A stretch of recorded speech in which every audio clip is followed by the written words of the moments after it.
para fazer uma apresentação aqui do Dr. André Lima. Dr. André Lima é o nosso amigo, gostaria de recebê-lo aqui com uma salva de palmas de vocês. Vou precisar da ajuda para levantar, porque eu acho que eu tive um estiramento. Não, daqui. O cara vai ficando velho, Zé, e quis descer aqui do palco, me estirei todo. A caneta, cara. Sem querer. André, muitíssimo obrigado. Eu sei que você fez um esforço hercúleo para estar aqui com a gente.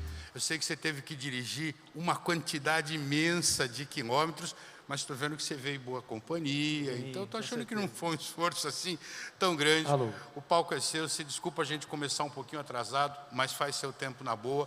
Por favor, a gente está ao vivo na internet, estamos no YouTube. O programa vai ficar gravado. Todos vocês que nos assistiram, quiserem indicar para outras pessoas, é só visitar o canal da Beta. Gil, vamos deixar o espaço aqui para a nossa estrela da manhã, né? A gente está atrasado, mas é a estrela da manhã, então continua. Quiser, pode ficar, tá convidado. Não fico não, que minha perna está doendo demais, rapaz. Mas eu vou dizer o seguinte, nesse momento no Chile ainda é manhã, né? No Mato Grosso do Sul ainda é, mas não chegou meio-dia. Então, bom dia, o palco é seu. A nossa estrela da manhã, senhoras e senhores, Luizão. André Lima. Muito grato, amigo Luiz. É uma alegria estar aqui com vocês hoje e, ao mesmo tempo, um desafio, né? Concorrer com o horário de almoço para falar de política pública, de economia verde, vai exigir de mim alguma habilidade. Eu quero dizer que para mim é uma alegria grande estar aqui, porque, primeiro dizer assim, da onde eu estou falando, né? Não é só desse palco aqui, tem uma história. Eu venho trabalhando com política e direito ligado a meio ambiente e sustentabilidade há 27 anos. Eu comecei na Fundação SOS Mata Atlântica quando começaram a falar de polo ecoturístico do Lagamar. Tinha um projeto ligado à Fundação SOS Mata Atlântica. Naquele tempo não existia ainda a lei da Mata Atlântica, né?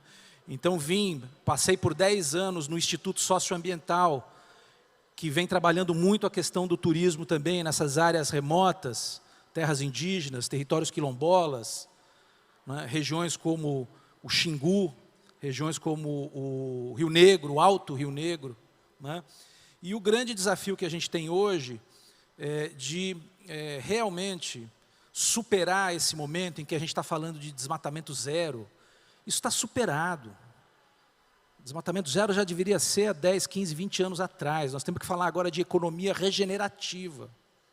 O que é uma economia regenerativa? É uma economia que gera prosperidade, que gera emprego, que gera renda, que gera arrecadação e gera melhoria da qualidade ambiental. Não estamos mais falando de recursos naturais. Essa lógica dos recursos naturais em que a gente vai explorando de maneira sustentável. Não é mais isso. Nós não chegamos nisso e já temos que pular para uma outra coisa que é a economia regenerativa, né? Então, e um advogado falar disso, então é mais desafiador ainda, porque é o motivo pelo qual eu cheguei aqui. Passei pela Lei da Mata Atlântica, atuei ativamente com Fundação SOS Mata Atlântica, ISA e várias outras organizações, rede de ONGs da Mata Atlântica, Lei de Gestão de Florestas Públicas, Código Florestal, Lei do SNUC, do Sistema Nacional de Unidades de Conservação, que tem tudo a ver com esse assunto aqui, né? Lei de Mudanças Climáticas, que aí já começa a trazer esse desafio para um outro patamar, né? Lei de Crimes e Infrações Ambientais, tive a oportunidade de participar de tudo isso. E de 3 anos para cá, me convenci, depois de mais de 25 anos atuando na linha do direito e da política, né, me convenci do óbvio, que vinha sendo dito desde 92, que se não parar em pé economicamente, não vai ter sustentabilidade ambiental e não vai ter sustentabilidade social. Bom, tudo bem, então o cara veio até aqui, andou 800 quilômetros para falar isso, é óbvio, né? Mas é mais do que isso, porque não vai ter esse tripé ambiental, social e econômico se não tiver uma outra perninha dessa conversa, que é sustentabilidade política. Porque eu estou vendo que tem várias pessoas que estão aqui hoje, eu assisti algumas das palestras e fiquei feliz, encantado, né, porque o Brasil realmente é riquíssimo. Só que o Brasil ainda é visto apenas como o Brasil, assim, na política mesmo, na macropolítica econômica, é o país da extração de minério, é o país do agro. O Brasil é o agro, né? Pode colocar aqui para mim a primeira slide. Sou eu mesmo que tenho que pôr, né? Então vamos lá. Agro é tech, agro é pop, agro é tudo. Né? E por que será, né, que o Brasil hoje, a grande parte das políticas econômicas estão voltadas para isso? Eu vou conectar isso com a gente aqui, porque tem uma pergunta. A pergunta é assim: turismo de aventura, turismo de natureza, turismo ambiental, ecoturismo. Tem várias maneiras de, né, e que tem os enfoques diferentes. Depende, obviamente, da natureza, não é isso? Vocês concordam comigo? Aí eu vou dizer o seguinte: só que não. Alguém lá não concordou. Eu vou dizer só que não. E lá na frente eu vou dizer o porquê que só que não. Porque olha só, né? Então o Brasil está aí. O agro é pop, o agro é tudo, o agro é tech. Por que será? Plano Safra em 20 anos. Em menos de um segundo, quem que fala quanto que é esse número aqui? Ó? Vou contar até 3. 1, 2, 3. Alguém se confundiu aí, né? São 2 trilhões de reais investidos só no Plano Safra, com juros subsidiado, para um segmento da atividade econômica brasileira. E eu não estou aqui fazendo, eu poderia estar, eu sou ambientalista, histórico, assim, já de 27 anos, né? Filhote de Mário Mantovani, fui estagiário do Mário Mantovani, do Capô Bianco, da Marina Silva. O que não faltou na minha vida foi chefes que... Então eu poderia até ser um monte de críticas aqui em relação a isso. Não vim aqui para fazer isso, eu vim aqui para mostrar uma evidência, né, do porquê que o Brasil é agro, porquê que o agro é pop e porquê que o ecoturismo ainda não é pop. Né? Tá aí uma evidência. Média de 100 bilhões de reais ano investidos. E é claro, nós estamos falando de produção de alimentos, segurança alimentar, nós estamos falando também de balança comercial, nós não estamos falando de ambientalismo, de fundo de quintal. Nós estamos falando de macroeconomia, né, de desenvolvimento nacional. Né? Só que o Brasil não é só agro. Né? Não sei se vocês devem conhecer o programa MAP Biomas. Né? O programa MAP Biomas faz um mapeamento maravilhoso, organizações da sociedade civil articuladas com universidades, né, mostrando as evidências. As evidências são: o Brasil é 60% floresta. 60% do território brasileiro é floresta, ou é cerrado, ou é algum ecossistema natural, caatinga. Né? 30% é agropecuária. 30% é agropecuária. 60% é floresta. E o Brasil é agro. O Brasil não é floresta, o Brasil não é florestal, o Brasil não é ambiental. Né? Eu fiz um roteirinho aqui para eu não fugir muito, porque senão eu começo a me empolgar na conversa aqui. Né? Deixa eu tentar seguir o roteiro, porque é hora de almoço, é melhor a gente não se perder. Né? Então, qual que é um outro dado importante? Subsídios, porque isso aqui eu falei do investimento do Plano Safra. Plano Safra é crédito. E subsídios, o que são subsídios? São isenções tributárias. Cada um aqui que é empreendedor sabe onde dói no bolso na hora de pagar tributo. Né? Estimativa da Abrasco, a Associação Brasileira que trabalha com a questão de saúde. 9 bilhões de reais só em 2017 em incentivos para uso de agrotóxico. 9 bilhões de reais só em 2017 para uso de agrotóxico. 123 bilhões de reais de isenções tributárias para a cadeia produtiva da carne bovina. 12 bilhões de reais ano entre 2008 e 2017. O Brasil, inclusive, exporta boi em pé. Até pouco tempo atrás, hoje eu já não posso confirmar, exportava boi em pé lá pelo Pará, com isenção ICMS zero de tributo. Zero.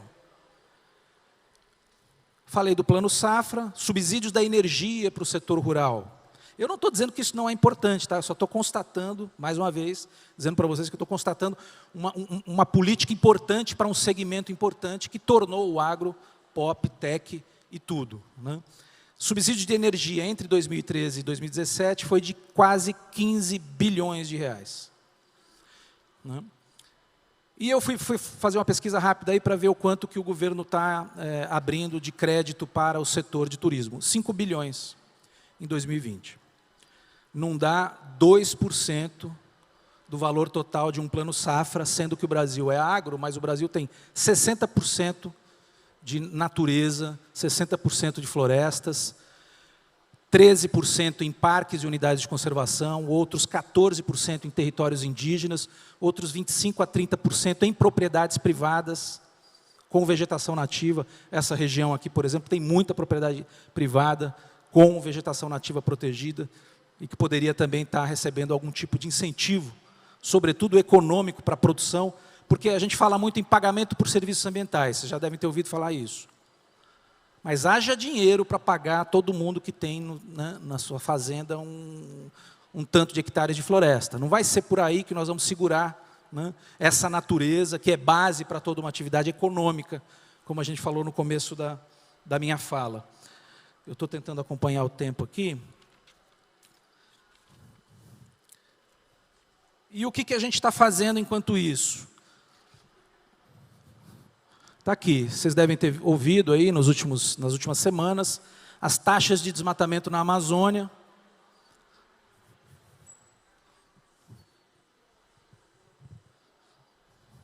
Caíram significativamente de 2005 até 2013. Eu não estou conseguindo enxergar direito aqui, de perto não dá para ver, mas infelizmente começa de novo a retomar uma ascendente. Vocês devem estar vendo o que está acontecendo lá no Rio Madeira. Eu já fui lá no Mamo. O Luizão não acho que não, mas eu sou quase da idade do Luizão. Sou da época que turismo a gente ia com... Não tinha guia. Eu fui para o Pico da Neblina com um garimpeiro. Cheguei no Pico da Neblina com um garimpeiro. Fui no Mamo com os pescadores. Mamo é o rio que é um braço do Madeira que vai até a Bolívia. Essa região tomada por garimpeiros. E aqui o problema não é só ambiental. Ouro indo embora do país, financiando narcotráfico na Amazônia. Vocês viram os incêndios no Pantanal ano passado. Então, o que eu estou querendo dizer com isso é que, sim, o Brasil é agro, mas o Brasil é ambiental. O Brasil é agroambiental, o Brasil é florestal, o Brasil é agroflorestal. Mas o peso político do agro nas políticas públicas brasileiras é muito, muito forte. Eu estou vendo aqui, acho que é o Jaime ali, escondido na máscara, né? Tá bom. Legal, Jaime, bom te ver também. E, bom, a gente vai chegar aí. Antes disso,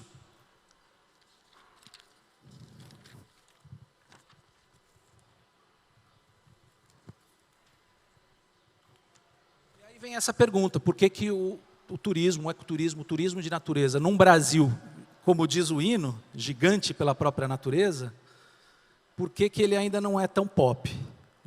Sendo que a gente tem 60% de floresta, eu falei aqui os percentuais, e a gente ainda não aprendeu, no plano da política, a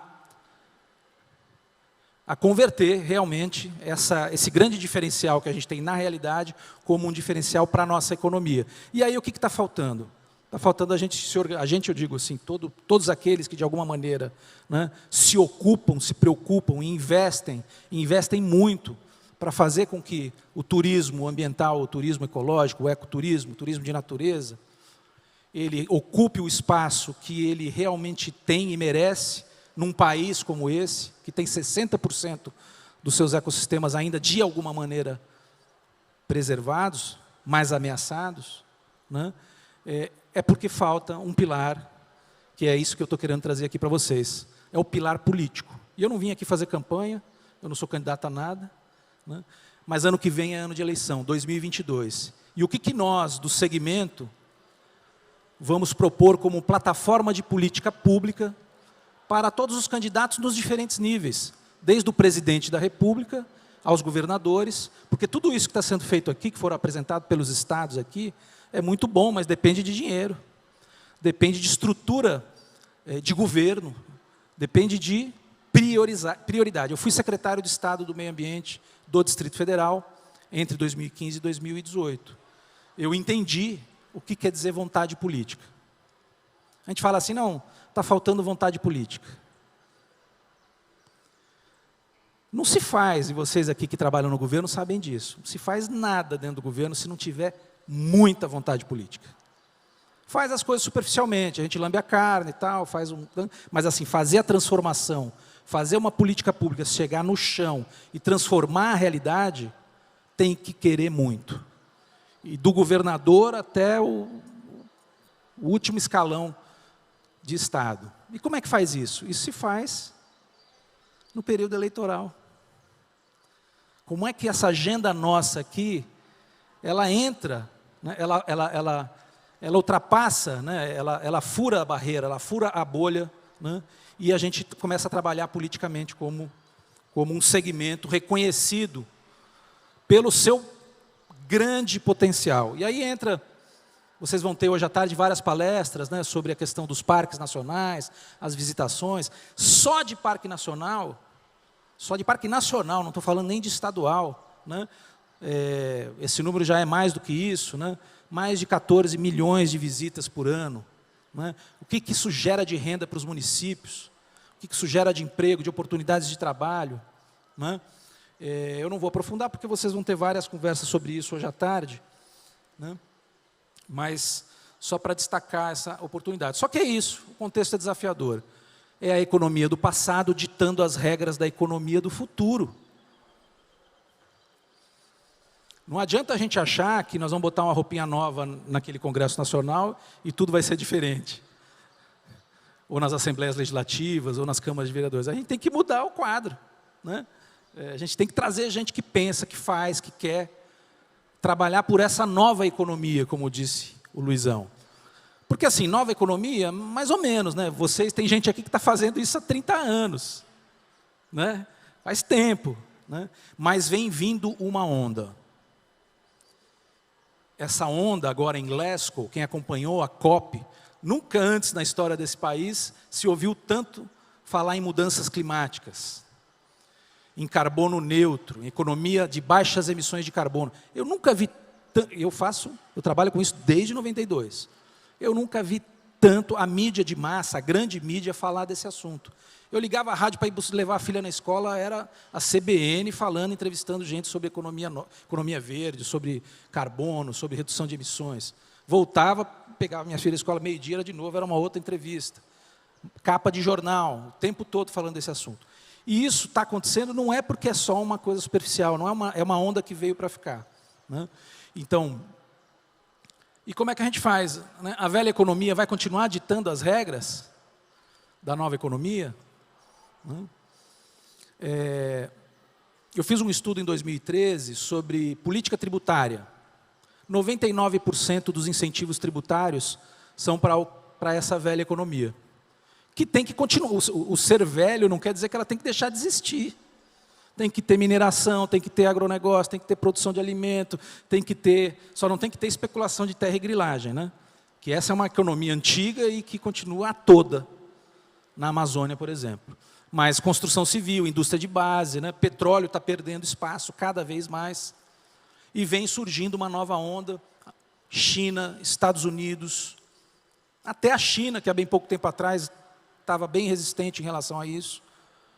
União Europeia com um plano do Green Recovery, né, recuperação verde da economia, investindo trilhões de euros para capacitar trabalhadores da velha economia para migrarem para uma nova economia.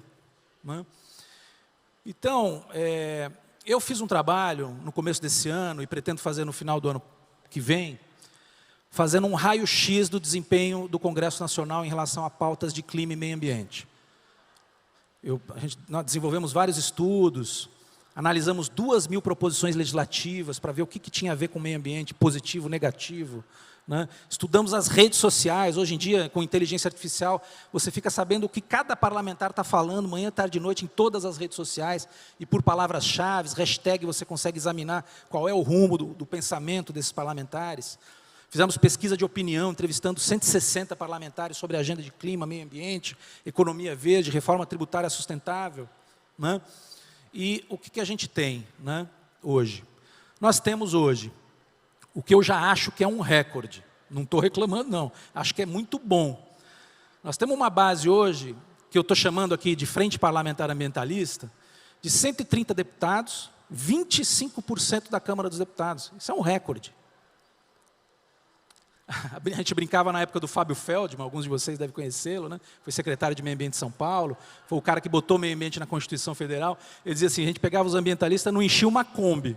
Se fosse para pegar deputado e tal, acho que não dava uma moto, nem a moto parava em pé. 20 senadores, 25% do Senado. Então, hoje eu posso dizer, com tranquilidade, faço isso há 30 anos no Congresso Nacional, a gente tem 25% do parlamento como gente que pensa em sintonia com a agenda ambiental. Muito bom, né? Só que a gente tem 75% que não pensam assim.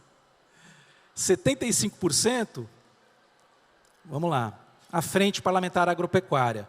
Vou falar aqui, eu sei que muitos, ou alguns, eu mesmo estou investindo nesse setor, né, de restauração agrícola, agropecuária, restauração florestal no meio rural. A Frente Parlamentar Agropecuária era muito difusa, mas o núcleo duro mesmo, aqueles que votam alinhados com um pensamento ruralista, 200 deputados e 20 senadores.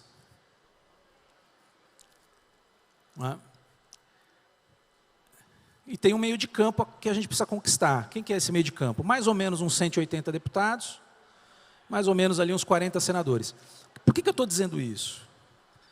Porque os segmentos da economia que geram prosperidade sustentável, ambiental, vocês devem ter ouvido falar das 3 letrinhas ESG, ESG, né? Ou Environmental, Social and Governance, que muitas empresas estão adotando, né?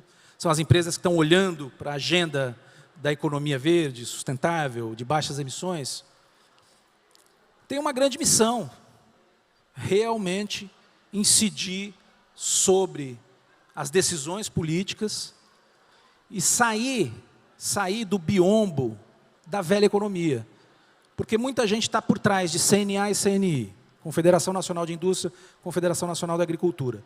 Nenhuma dessas confederações está pensando em nova economia. E, para aterrizar aqui, então, na nossa conversa, algumas recomendações. Eu tinha muito mais para falar, Luizão e amigos, mas eu acho que está de bom tamanho, e aí a gente, se tiver fôlego e se a fome permitir, a gente dialoga um pouco também.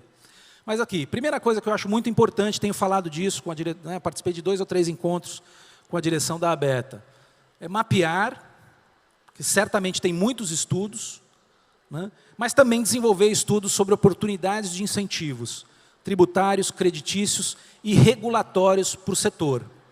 O que é um incentivo regulatório? É o Estado não atrapalhar. Se o Estado não vai botar dinheiro, não vai incentivar, ele pode não atrapalhar com burocracia. Burocracia excessiva para montar um determinado, né, uma empresa, ou um determinado roteiro, ou uma determinada atividade, ou, enfim. Né? Mas, obviamente, que incentivos tributários também. A gente está falando aí, um segmento importante da economia verde que está disputando incentivos. Veículos elétricos. Veículo elétrico paga um tributo absurdo. E, de repente, o veículo a gasolina, ou o híbrido, gasolina a álcool, não paga o mesmo tributo. Então, né? E atividade de turismo sustentável ou ecológico, ou que gera, né, o que os economistas chamam de externalidade econômica positiva. Melhoria de qualidade ambiental. Porque quando a gente consolida um atrativo turístico com infraestrutura adequada e gera economia ali, a gente está mantendo aquela área, está melhorando aquela área, está restaurando aquela área. Né? A gente pode ter, por exemplo, algum tipo de incentivo de ISS. Né? Que tipo de tributos estaduais recaem? E imposto de renda? É possível pensar numa política tributária que fomente, que viabilize, que estimule a atividade de turismo ligada à natureza? Eu não tenho essa resposta. Eu estou fazendo essa pergunta. Eu acho que a gente pode estudar isso. Lançar uma plataforma política para o ano que vem. Qual é a plataforma de política pública nacional e nos estados para essa nossa agenda do turismo de aventura, do ecoturismo, do turismo de natureza? Né? Lançar uma plataforma de política, né, para as eleições de 2022. Nessa embalagem, nessa nova onda de economia verde, de economia de baixas emissões, porque ela vai ter aderência. Os candidatos, pode ver aí, teve agora eu não sou PSDB, mas teve aí as prévias do PSDB. Todos eles falaram de meio ambiente, sustentabilidade, economia verde e nova economia. Esse assunto vai entrar nas eleições. Se articular com iniciativas voltadas para o fortalecimento da economia verde, para garantir dentro dessa pauta, a pauta do ecoturismo, a pauta do nosso assunto aqui. Eu conheci o Luizão por aí, e o Jaime também. Eu estou coordenando uma iniciativa, um GT de economia verde, nós estamos falando com setor de energia solar, setor de energias renováveis, né, setor de turismo, setor de veículos elétricos, setor agroambiental, agroflorestal, de agricultura regenerativa, vários segmentos da economia que estão dentro dessa nova embalagem chamada economia verde. Atuar de forma organizada com esses movimentos, né? Por que a gente não pode ter uma bancada parlamentar na próxima legislatura, que é a 57ª legislatura, a partir de 2023, com foco em trabalhar fortemente os 4 anos no Congresso Nacional para apoiar políticas voltadas para incentivar o turismo ligado à natureza? A gente tem, se vocês forem pesquisar, tem frente parlamentar para coisas assim que a gente nem imagina. E não precisa ser 200 parlamentares, não. 20 parlamentares bem informados, cientes do que estão fazendo, colocando isso como prioridade, faz uma revolução, sabendo trabalhar de forma organizada, né? E, por fim, é isso que eu falei, atuar na próxima legislatura, né, junto a essa bancada, para fortalecer e cobrar uma agenda nacional para o turismo de natureza, convergente com esse potencial, né? O Brasil foi lá em Glasgow e disse que quer se tornar carbono neutro, ou seja, a captação de carbono ser maior do que as emissões de gases de efeito estufa em 2050, a gente quer se tornar Brasil carbono neutro. Nós vamos ter que trabalhar muito para isso, porque só zerando o desmatamento e recuperando 12 milhões de hectares de floresta, que é um desafio quase tão grande quanto gerar turismo na Lua, né? Não vai dar conta. Então, eu tenho certeza, convicção, de que o Brasil é agro, o agro é pop, o agro é tech, mas o Brasil é turístico, o Brasil é ambiental, o Brasil é ecoturístico, o Brasil é agroflorestal, o Brasil é ambiental. Só que está faltando essa perninha da sustentabilidade. A sustentabilidade tem que ser econômica, social e ambiental. Há quem diga que também cultural, porque nós estamos falando de cultura de desenvolvimento. Mas tem que ser sustentável do ponto de vista político. E não vai ser por osmose, vai ser se o setor que já está se organizando, né, esse evento é maravilhoso, parabéns pela organização desse evento, pelo trabalho que a Beta vem fazendo, já estão se organizando há muitos anos, mas precisam colocar na mochilinha esse componente de se organizar também politicamente, porque nós precisamos ter bons vocalistas, seja no Congresso Nacional, nas Assembleias Legislativas, dentro dos governos. Muitas vezes você apoia alguém que não se elege, mas que se torna um secretário de turismo e que vai levar a agenda para dentro, como prioridade para dentro do governo, né? Não ter vergonha de, enquanto setor, né, se mobilizar para, de fato, eleger uma bancada legitimamente voltada para o segmento. Acho que é essa provocação que eu quero trazer aqui para vocês. Talvez eu tenha desviado um pouco do foco, mas acho que é bom até sair um pouco da caixinha, porque tudo isso que a gente está falando aqui precisa ter não só legitimidade, mas apoio político, a tal da vontade política que eu falei. Para fazer as coisas darem certo, no ramo empresarial, mas no ramo da política, tem que ter muita vontade, muita disposição, e essa vontade tem que ser todos os dias. E para ter vontade todo dia, tem que procurar gente que tem essa competência, essa condição. Então, a legitimidade política está na centralidade também do destino, né, de tudo isso que a gente está falando aqui, e eu trago essa provocação, essa contribuição, estou à disposição de vocês para conversar, dialogar e dar sequência a esse trabalho. Muito grato pela oportunidade.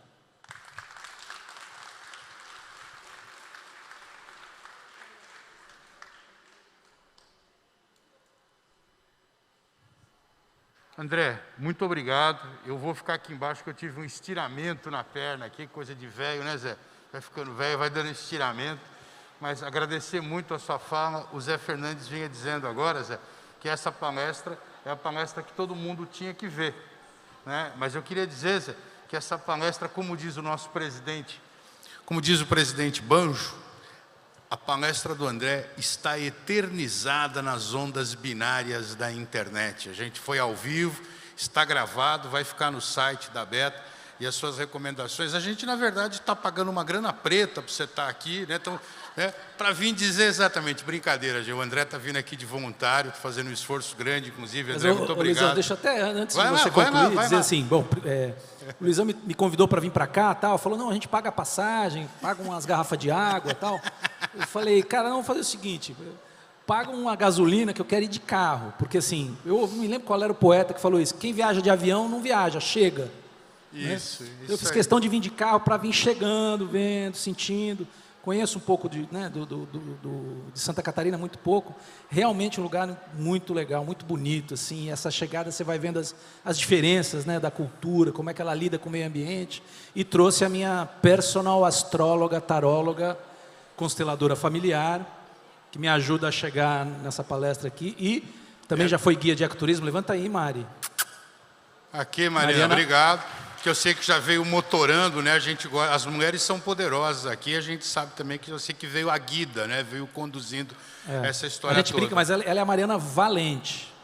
É valente, é verdade, a Mariana literalmente valente. Mas André, essa sua fala aqui, falando com o André, falando com o Zé, falando com todos os nossos companheiros, esse é um processo, essas últimas recomendações a gente vai ficar gravado literalmente, e é esse caminho que a gente precisa. E, mais uma vez, de público, eu queria agradecer ao Instituto Democracia e Sustentabilidade por chamar a Beta para participar dessa narrativa, que para a gente é muito importante. A gente continua lá trabalhando o nosso sonho e a gente sabe que o nosso sonho não dá para fazer sozinho. Então, a sua presença aqui hoje, junto com a grande Mariana Valente, é um convite para você realmente começar a conviver. É meio clichê, mas a gente aqui se entende como uma família, né? Eu acabei de ter o estiramento, um já foi comprar remédio, outro já foi ver uma coisa, já foi outra, porque na Beta a gente gosta de cuidar uns dos outros, não é isso, Zé? A gente se cuida mutuamente, porque a gente sabe que somos frágeis, sabemos que somos pequenos, mas sabemos que a gente tem uma história aí que pode ser construída, mas a gente vai construindo com parceiros como vocês e o Instituto de Democracia e Sustentabilidade. Uma pena que você não esteve aqui ontem com a gente, que a gente explorou o território de forma lúdica, no ambiente natural, tomando banho de cachoeira, pedalando, remando, enfim, fazendo aquilo que a gente curte na vida ao ar livre, mas a gente tem ainda o dia de hoje para conviver, tem outras pessoas que vão falar. Queria convidar você e a Mariana para se integrarem a esse ambiente com a gente e agora convidar todo mundo para almoçar. A gente vai ter um almoço um pouquinho, a gente estava com 2 horas de almoço para dar um pouco mais de papo, mas a gente fez uma pequena alteração na programação para a gente agilizar sem nenhum prejuízo de conteúdo e muito menos da festa, porque a gente sabe, viu, André, que você está chegando agora na Beta, todo a Beta Summit, todo mundo aqui já sabe, mas não custa lembrar. Ele é dividido em 3 partes iguais. 3 partes, não muda nunca. O primeiro terço é conhecimento, que é o que você acabou de nos trazer. O outro terço é relacionamento que a gente vai ter ao longo dessa tarde. Eu não vou negar que depois é sexo, drogas e rock and roll. Brincadeira, é pura diversão, é uma forma da gente descontrair, porque a descontração, a brincadeira, ela também faz parte do nosso negócio. Então, gente, uma paradinha para o almoço e o Gil Bonner tem ainda uns recados. Espera aí, a gente já bate a palma. Fica aí ainda, tem que bater a palma ainda. Gil, vamos lá, dê os recados.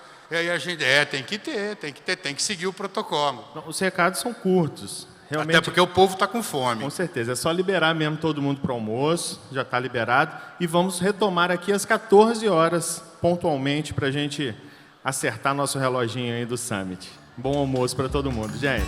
Obrigado, gente. Obrigado, André.